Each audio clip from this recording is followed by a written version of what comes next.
아니, 지금 제 거에 뭘 꼽는 거예요? 여기는 한국의 한 식당. 네덜란드에서 온 한 여성은 옆에 있던 한국 여성이 자신에게 벌인 행동을 보더니 소리를 지르고 있습니다. 하지만 잠시 후 이 여성은 자신이 당한 행동을 그대로 하고 있는데요. 대체 이 식당에서는 무슨 일이 벌어진 건지 한번 알아보러 가실까요? 구독과 좋아요를 눌러주시면 영상 제작에 큰 힘이 됩니다. 안녕하세요. 저는 네덜란드에서 남편과 초등학생인 딸 마리엘과 함께 살고 있는 레나예요. 남편은 대기업에서 열심히 일하고 있답니다. 어느 날 남편이 저에게 다가오더니 갑자기 말을 걸었어요. 요즘 전 세계적으로 한국의 영향력이 엄청나게 커지고 있다고 하는 거 있죠? 물론 저도 어느 정도 체감은 하고 있었답니다. 케이팝이라든지 한식이라든지 이런 게 워낙 유행이잖아요. 그렇다 보니 남편은 나중에 회사에서 자신의 능력을 인정받는데 도움이 될까 해서 한국어를 배워볼까 생각하고 있다더라고요. 저는 남편의 제안을 듣자마자 너무 신이 났어요. 왜냐하면 저는 취미가 다른 나라의 언어를 배우는 거거든요. 네덜란드어 외에도 다른 언어를 배우는 걸 무척 좋아해서 이것저것을 배우다 보니 영어, 네덜란드어, 일본어까지 3개 국어를 할 줄 안답니다. 어차피 남편이 공부하면 옆에서 저도 자연스럽게 한국어를 듣게 될 텐데 이럴 바엔 남편에게 함께 둘이서 한국어를 배우는 게 어떻겠냐고 물었죠. 남편은 좋다며 환하게 웃더니 바로 서점에 가서 한글 공부에 필요한 책을 잔뜩 사오더라고요. 남편은 책에 대한 욕심이 좀 심한데 한국어 관련된 책만 10권을 사오는 걸 보면서 정말 환불하러 다녀오라고 내쫓고 싶었다니까요. 하지만 혼자 공부할 책도 아니고 함께 공부할 책이니 그냥 두고 공부하기로 했죠. 책상 위에 한글 교재를 쌓아놨는데 그걸 보니 괜히 제 마음까지 설레이긴 하더라고요. 그렇게 저희 부부는 본격적으로 한국어 공부를 시작했어요. 남편과 서로 받아쓰기 문제를 내주고 채점해 주면서 실력을 쌓아갔죠. 열심히 공부한 지 6개월 정도가 지났을까요? 저희는 넷플릭스에 가입해서 한국 영화와 드라마를 보기 시작했어요. 한국어 자막은 물론이고 한국어 더빙으로까지 설정한 채 말이죠. 처음에는 등장인물들이 하는 말을 하나도 알아들을 수 없었어요. 그렇지만 한국 콘텐츠 특유의 탄탄한 스토리와 완벽한 CG에 푹 빠져들었고, 그걸 몰입해서 보다 보니 나중에는 어떤 내용인지 거의 이해할 정도가 되더라고요. 그렇게 저희는 남편이 퇴근하고 집에 오면 팝콘을 한가득 담은 그릇을 옆에 놓고 한국 드라마에 푹 빠지는 게 일상이 되었어요. 그렇게 시간을 보내던 어느 날 깜짝 놀랄 만한 일이 있었어요. 남편이 회사에서 퇴근하고 집에 왔는데 아주 심각한 표정으로 저한테 상의할 게 있다고 말하더라고요. 알고 보니 회사에서 3년 동안 한국에서 일할 기회가 생겼다는 거 있죠? 게다가 주재원으로 가면 연봉이 1.5배로 뛸 수 있다는 거 아니겠어요? 그러면서 저에게 같이 갈 수 있겠냐고 남편이 진지하게 물어보더라고요. 저는 그 순간 큰 결심이 서지 않았어요. 태어나서 줄곧 네덜란드에만 살았던 저로서는 다른 나라에서의 생활을 상상하면 괜히 무섭고 두려웠거든요. 하지만 곰곰이 생각해보니 이건 저로의 기회 같았어요. 남편과 함께 한국어도 어느 정도 익혔고 딸에게도 어릴 때 외국 생활을 경험하게 해주고 싶었거든요. 그렇게 고민한 지 일주일쯤 되었을까요? 저는 남편에게 함께 온 가족이 한국으로 가자고 말했답니다. 남편도 내심 한국에서 살고 싶었는지 한국에서 살자는 제 말을 듣자마자 저를 껴안아서 빙그르르 돌더라고요. 그때부터 저는 한국에서 살자고 하길 잘했다 싶었죠. 그로부터 3개월 후 저희 가족은 한국행을 위해 준비하기 너무 바빴어요. 한두 달도 아니고 3년 정도 있으려면 가져가야 할 게 생각보다 엄청 많았거든요. 저희는 그 많은 짐을 싣고 한국으로 향하는 비행기에 몸을 실었어요. 다행히 저를 닮아서인지 영어를 잘하는 마리엘은 한국의 국제학교에 바로 입학할 수 있었죠. 한국에 도착해서 정착하는 과정이 쉽진 않았지만 미리 한국어를 배웠던 덕분에 크게 불편한 점은 없었어요. 한국에서 좀 살아본 결과 가장 마음에 들었던 건 학교에서 급식을 제공한다는 거였어요. 네덜란드에서는 초등학교의 급식이라는 개념이 따로 없다 보니 매일같이 아이의 도시락을 챙기느라 애를 먹었거든요. 그런데 한국에서는 학생들에게 무료로 급식을 준다는 거 있죠. 안 그래도 아이의 도시락을 더 이상 싸지 않아도 돼서 편하다고 생각했는데 무료로 지원까지 해준다니 정말 믿기지 않았어요. 그렇게 매일매일 감탄하던 저는 어느 날 마리엘의 담임 선생님께 뜻밖의 연락을 받았어요. 학부모들이 번갈아 가면서 학교 급식 모니터링에 직접 참여하고 있는데 저한테도 관심이 있는지 확인차 연락을 하셨다고 하더라고요. 솔직히 무료급식인데 어떤 퀄리티로 나오는지 항상 궁금했거든요. 소중한 마리엘이 학교에서 어떤 급식을 먹고 다니는지 궁금한 마음에 저도 해보고 싶다고 말씀드렸더니 담임 선생님께선 제 맘을 아셨는지 최대한 빨리 배정해 주겠다고 하시더라고요. 제가 급식 모니터링을 하기로 한 날, 학교 급식실로 들어서자마자 환하게 웃고 있는 젊은 여자분이 절 반갑게 맞아주셨어요. 저는 누군지도 모르는 사람이라 당황한 표정을 짓고 있었는데 그분이 저를 보면서 자신은 마리엘이랑 같은 반에 다니는 유나의 어머니라고 소개를 해주더라고요. 자신의 이름은 김유아라고 소개를 하시면서 앞으로 한국 생활하면서 궁금한 점이 있으면 언제든 편하게 물어보라고 하시는 거예요. 친절한 모습에 순간 감동이 느껴졌어요. 서로의 인사가 끝난 후 유아 씨랑 같이 급식 모니터링을 시작했는데 생각보다 쉽지 않다는 걸 깨달았어요.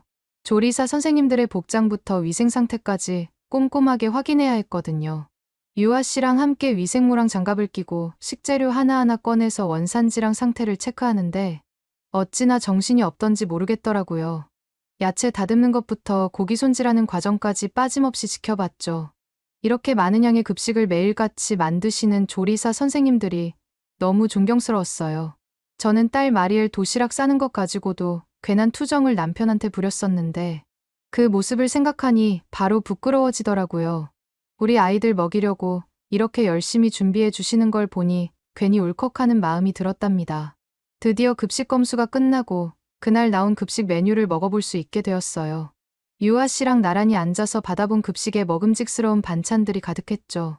제 눈에 딱 들어온 건 양념치킨같이 생긴 메뉴였는데 자세히 보니까 생선으로 만든 강정이더라고요.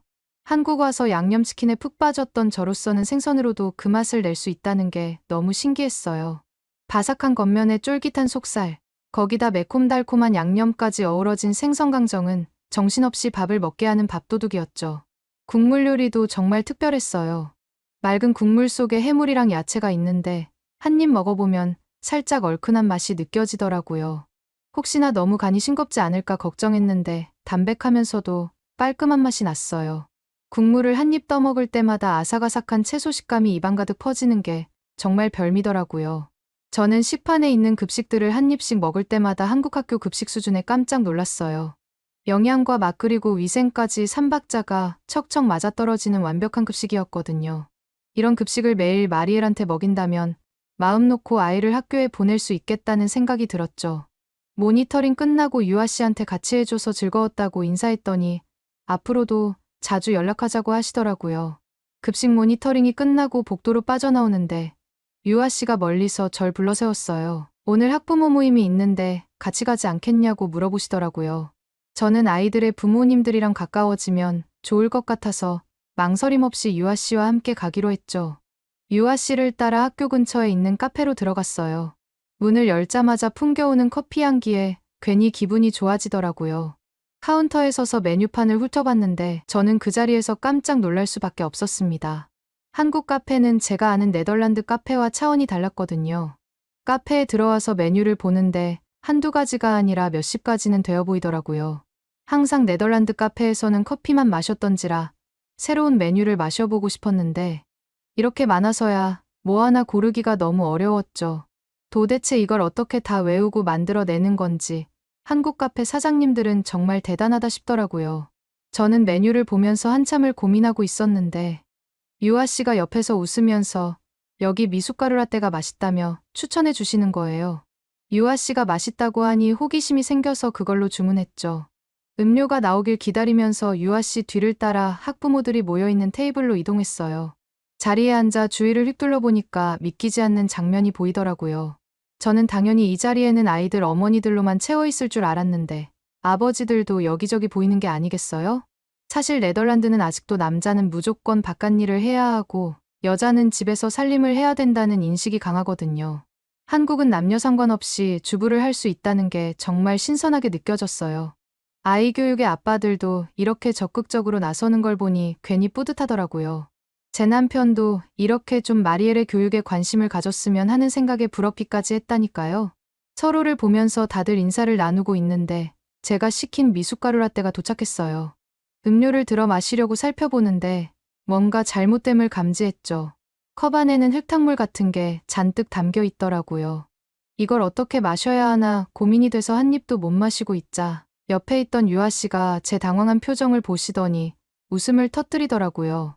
비주얼이 좀 그럴 수 있겠지만 입에 안 맞으면 마시지 않아도 되니 딱 한 모금만 마셔보라고 하는 거 있죠?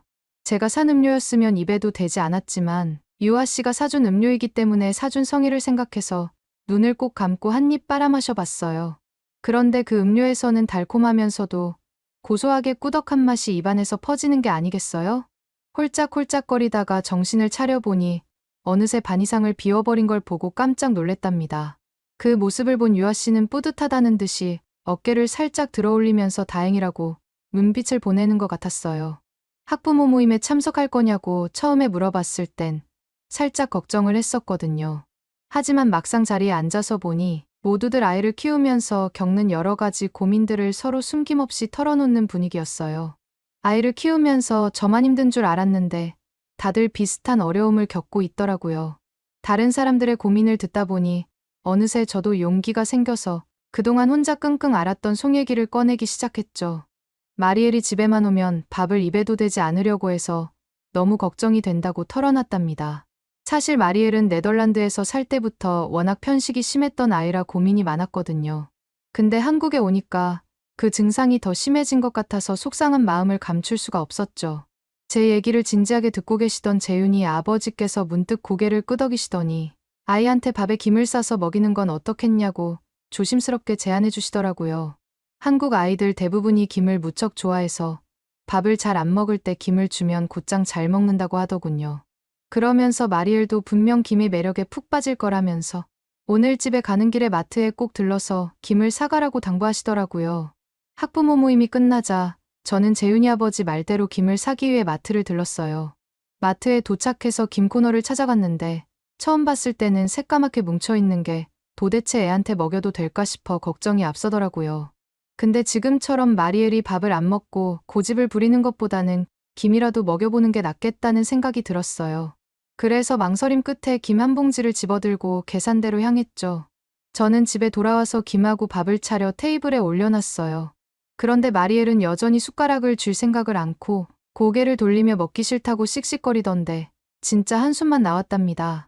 너무나도 속이 상했지만 아무렇지 않은 척 김 한 장을 집어서 입에 넣는 신용을 해보였죠. 그랬더니 마리엘이 갑자기 제 손에 들린 김 쪽으로 호기심 어린 눈길을 보내는 게 아니겠어요?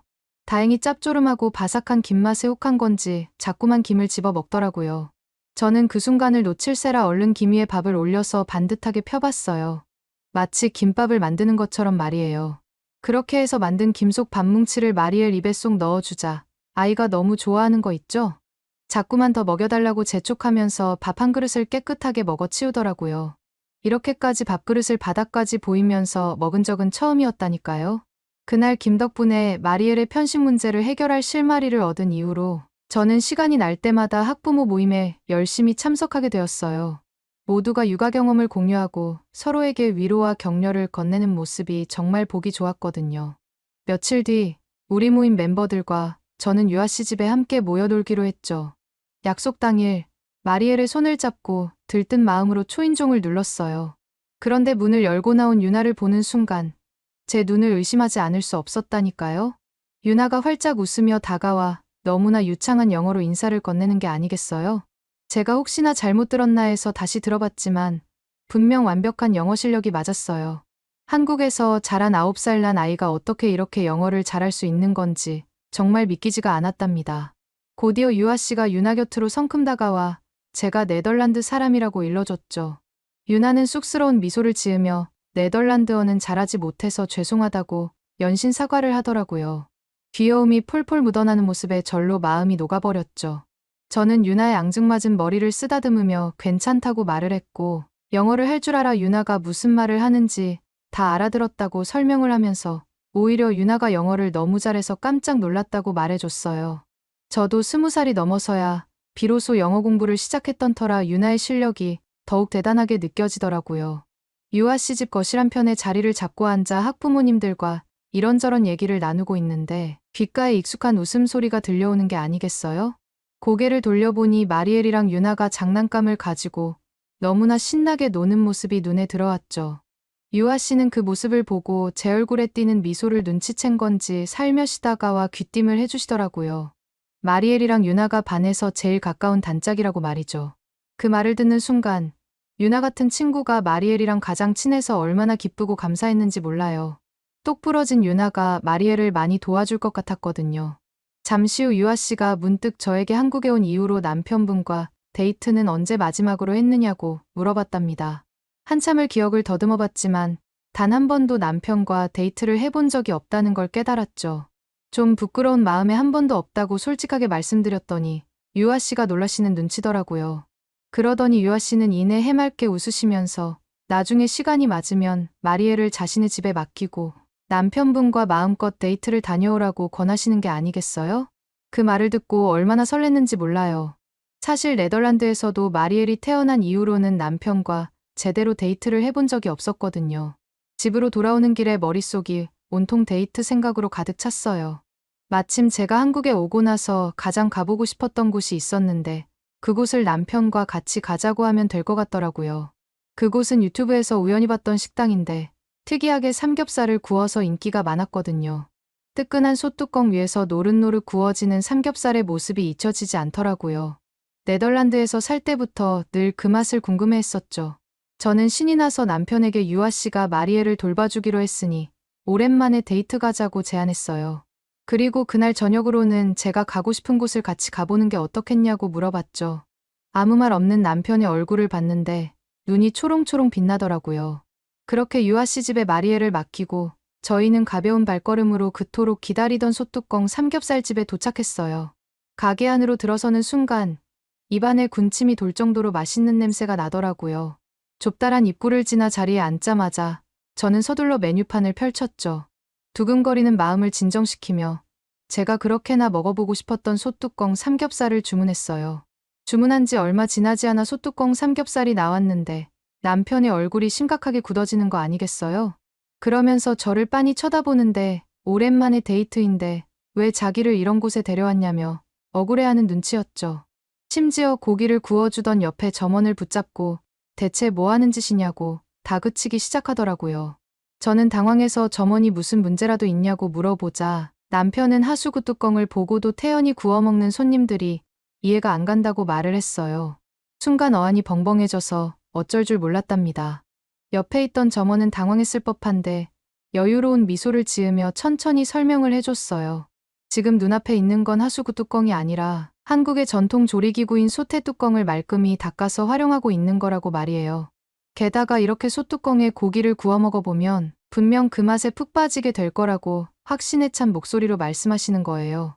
순간 용기가 생겨서 저도 남편에게 일단 한번 도전해보자고 조르기 시작했죠. 망설이는 남편을 설득하느라 얼마나 애썼는지 몰라요. 계속 먹지 않는 남편을 보면서 결국 제가 먼저 집게를 들고 노릇노릇 익어가는 삼겹살을 집어 먹어봤죠. 바삭한 식감에 깜짝 놀랐어요. 마치 맛있는 과자를 먹는 듯한 착각이 들 정도로 맛있더라고요. 뜨거운 숯불에 초벌구이된 삼겹살은 겉은 바삭하고 속은 육즙이 풍부한 게 바로 느껴졌죠. 남편에게는 제가 먹어본 삼겹살이 얼마나 맛있는지 열심히 어필했어요. 하지만 여전히 얼굴을 찌푸리더라고요. 결국에는 못 이기는 척 고기를 한 점 집어들더니 입에 쏙 넣는 거예요. 그리고 씹는 순간 남편의 표정이 눈에 띄게 밝아지기 시작했죠. 고개를 끄덕이며 진짜 고기가 맛있다며 엄지손가락을 치켜 세우는 모습에 절로 미소가 지어졌어요. 남편은 금세 솥뚜껑 삼겹살의 매력에 푹 빠진 것 같아 보였답니다. 한 입에 두어 점씩 집어먹으며 맛있다를 연발하더니 어느새 싹 비워버리고 말더라고요. 옆에서 그 광경을 지켜보던 점원이 다가와 활짝 웃으면서 바로 옆에서 구워지고 있는 김치도 함께 먹어보라고 추천해 주시는 거 있죠? 김치라니 고기와 곁들여 먹는 게 낯설었지만 호기심에 한 입 집어 먹어봤죠. 기름기가 많은 삼겹살을 먹다 보면 금세 느끼해질 법도 한데 김치를 한 입 먹은 순간 김치의 알싸한 매운맛이 입안을 깔끔하게 정리해주는 느낌이 나는 게 아니겠어요? 그렇게 구운 김치와 삼겹살을 번갈아 먹다 보니 어느새 한 접시를 비우고 있더라고요. 남편과 함께 솥뚜껑 삼겹살을 실컷 먹고 나니 왠지 모를 용기가 생겼어요. 그래서 조심스럽게 남편에게 소주도 한번 마셔보면 어떨까? 라고 물어봤죠. 사실 남편은 예전부터 술을 좋아하는 편이었어요.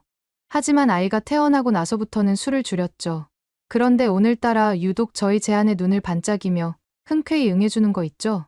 우리는 곧장 소주를 주문했어요. 그런데 잔이 나오는 걸 보고 놀라지 않을 수 없었죠. 생각했던 잔과는 다르게 너무 작아서 귀엽기까지 했으니까요. 처음에는 이렇게 작은 잔에 담긴 술이 과연 제맛이 날까 싶었는데 한 모금 넘기자마자 그런 생각은 싹 사라지더라고요. 소주를 한 잔 마셨는데 코끝을 톡 쏘는 듯한 알싸한 알코올 향이 느껴지다가 이내 깔끔한 단맛으로 이어졌죠. 남편도 저와 같은 느낌인지 자꾸만 술잔을 비웠어요. 저희는 소주 맛에 감탄하며 이 정도 도수라면 작은 잔에 마시는 게 맞는 거라며 껄껄 웃었죠. 그렇게 즐겁게 술을 마시는데 모르는 여자분이 저희 테이블로 성큼 다가오는 게 아니겠어요? 저를 빤히 쳐다보더니 활짝 웃으면서 소주를 그렇게 벌컥벌컥 들이키면 내일 숙취에 시달릴 수 있다고 말씀하시더라고요. 그러더니 최근에 출시된 신제품 숙취해 소재를 공짜로 맛보게 해드리겠다고 했죠. 저는 공짜라는 말에 무심코 달라고 말해버리고 말았어요. 그런데 이어지는 그분의 행동에 깜짝 놀라 저도 모르게 소리를 지르고 말았죠. 제 앞에 놓인 소주병에 뭔가를 쏟고더니 툭 누르시는 게 아니겠어요? 그러자 새빨간 액체가 술잔 안으로 주르륵 흘러 들어가는 게 보이더라고요. 생전 처음 보는 광경에 덜컥 겁이 났어요. 도대체 투명한 소주에 시뻘건 건 뭔지 혹시라도 이상한 걸 넣은 건 아닌지 걱정이 앞섰죠. 저는 계속해서 그 여자분께 이거 정말 마셔도 돼요? 안전한 거 맞나요? 라고 물었어요. 그 여자분은 빙그레 웃으시더니 자신이 먼저 마셔봐도 되겠냐고 물어보시는 거예요. 불안한 마음에 고개를 끄덕였죠. 그러자 주저없이 술잔을 입에 가져가시더니 단숨에 비우시더라고요. 이상한 반응은 전혀 없어 보이는 걸 확인하고 저도 용기를 내어 마셔봤어요. 입안에 퍼지는 새콤달콤한 맛에 너무 놀랐죠.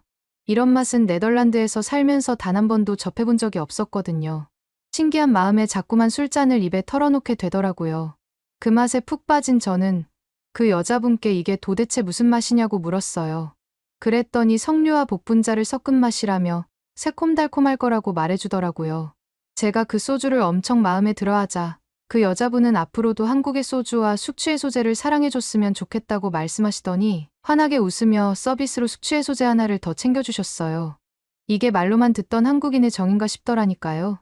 그렇게 남편과 단둘이 소주 3병을 탈탈 비우고 가게 밖으로 나왔어요. 그런데 가게에서 먼저 나와 있던 남편이 갑자기 저를 부르는 거예요. 다가가 보니 화장실이 너무 급하다면서 아무 데서나 볼일을 보면 안 되겠냐고 물어보는 게 아니겠어요? 순간 어이가 없어서 남편의 등짝을 찰싹 때리며 네덜란드에서처럼 한국에서 그러면 경찰에 잡혀갈 수 있다고 일러줬죠. 하지만 곧이어 제 뱃속에서도 꾸르륵 소리가 나기 시작했어요. 아까 마신 술 때문인지 급하게 화장실이 가고 싶어졌거든요.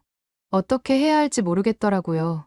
남편이 저 멀리 공중화장실이 보인다고 갔다 오겠다고 말하길래 저는 얼른 다녀오라는 손짓을 하고 간신히 엉덩이를 붙잡고 버티고 있었죠. 그런데 공중화장실 앞에 도착한 남편이 저를 향해 빨리 오라고 손짓하더군요. 화장실이 급해서 움직이기도 힘든데 왜 저러나 싶어 다가갔더니 저는 깜짝 놀랄 수밖에 없었답니다. 아니, 남자용 공중화장실 뒤편에 여자용 공중화장실도 있다고 표지판에 나와 있는 거 아니겠어요? 당연한 걸 가지고 깜짝 놀란다고 생각하시는 분도 분명 계시겠죠? 하지만 네덜란드 길거리에는 공중화장실도 굉장히 드물고 여성용 화장실이 잘 갖춰져 있는 경우는 거의 볼 수가 없거든요. 화장실이라고 해봤자 대부분 피컬이라고 하는 남자용 소변 칸만 널려 있다 보니 여자들은 불편을 겪는 경우가 많아요. 심지어 어떤 여성은 소변이 급해서 어쩔 수 없이 길거리에서 볼일을 보다가 경찰에 적발되어 벌금을 물기도 했죠. 그 여자는 화장실을 찾을 수 없어 그럴 수밖에 없었다고 억울해했지만 법원에서는 남자 화장실을 이용하지 그랬냐며 황당한 판결을 내렸다고 하더라고요. 그 이후에는 네덜란드 여자들이 여자 화장실도 만들어달라고 다들 들고 일어난 일까지도 있었답니다. 그런 네덜란드와 달리 한국에는 남녀 공중 화장실이 깨끗하게 마련되어 있으니 너무 놀라울 따름이었죠. 하지만 저는 여자 화장실 앞에 서자마자 당황할 수밖에 없었어요. 네덜란드의 공중 화장실은 돈을 내야만 이용할 수 있었는데 여기는 어떻게 해야 화장실 안으로 들어갈 수 있을까 싶었거든요. 남편도 분명히 화장실에서 돈을 냈을 텐데 이상하게 돈을 넣는 구멍도 없을 뿐만 아니라 카드를 받는 카드기도 없었어요. 그런데 뒤에서 오던 다른 여성분이 아무렇지 않게 문을 열고 들어가는 게 아니겠어요? 알고 보니 한국의 공중화장실은 무료로 쓸 수 있었던 거죠. 이렇게 훌륭한 공중화장실을 네덜란드처럼 유료가 아니라 무료로 이용할 수 있다는 게 정말 충격적이었어요. 화장실 안으로 들어서자 더욱 놀라운 광경이 펼쳐졌답니다. 살면서 이렇게 깨끗한 화장실은 거의 손에 꼽을 정도였으니까요. 아마 네덜란드에서 이렇게 아무나 다 쓸 수 있게 화장실을 열어주면 관리가 안 돼서 난리가 날 거예요. 그뿐만 아니라 한쪽 벽에는 응급 상황에 대비한 심장 충격기가 비치되어 있었고 위기 상황 시 누르라는 여성한 신벨도 달려 있었어요. 시민들을 위해 이토록 세심하게 배려하는 모습에 감탄이 절로 나왔죠. 이런 시설들 덕분에 한국 여성들이 밤늦게도 안심하고 다닐 수 있다는 게 실감되었거든요. 치안이 좋기로 소문난 한국이 왜 그런지 알 것 같았답니다. 그날 그렇게 남편과 함께 즐거운 데이트를 마칠 수 있었어요. 그나저나 한국에서는 5월 15일이 스승의 날이라고 하던데 마리엘의 담임 선생님께서 되게 저희를 많이 도와주셔서 꼭 보답하고 싶거든요. 그래서 그러는데 혹시 담임 선생님께 드리기에 좋은 선물이 있을까요? 추천해 주시면 감사하겠습니다. 오늘의 사연은 어떠셨나요? 오늘의 사연이 마음에 드셨다면 구독과 좋아요를 눌러주세요. 구독과 좋아요는 영상 제작에 큰 힘이 된답니다. 긴 영상 시청해 주셔서 감사합니다. 오늘도 행복한 하루 보내세요.